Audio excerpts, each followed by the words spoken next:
அஸ்ஸலாமு அலைக்கும் வரஹ்மத்துல்லாஹி வபரகாத்துஹு. இன்றைக்கு எத்தனையோ நபர்கள் நோன்பை அசால்ட்டாக விடுகின்றார்கள்.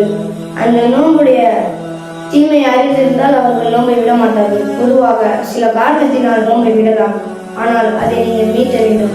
ஒன்று, நீங்கள் பயணத்தில் இருந்தால் நோன்பை விட்டுவிடலாம். இரண்டாவது, நீங்கள் கடுமையான நோயாளியாக இருந்தால் நோன்பை விட்டுவிடலாம். மூன்றாவது, ஒரு பெண் ஹைலுடைய காலத்தில் இருந்தால் நோன்பை விட்டுவிடலாம். எவ்வளவோ சஹாபாக்கள், இமாமர்கள் கடுமையான நேரத்திலும் நோன்பை விடவில்லை. இமாம் ரஹ்மத்துல்லாஹி அவர்களுக்கு, இமாம் ஹம்பலி அவர்களுக்கு கைது செய்யப்பட்டிருந்தார்கள். அப்பொழுது அவர்களை கொடுமையாக அடித்திருந்தார்கள். அப்பொழுது அவர்களுடைய உடம்பிலே ரத்தம் ஓடியது. அப்பொழுது சில இமாம் ஹம்பலி அவர்களுக்கு கைது செய்யப்பட்டிருந்தது. அப்பொழுது இமாம் அவர்கள் நோன்பு வைத்திருந்தார்கள். அவர்களுக்கு கடுமையான தண்டனை கொடுத்திருந்தது. அப்பொழுது இமாமுக்கு கடுமையான இரத்தம் ஓடியது உடம்பிலிருந்து.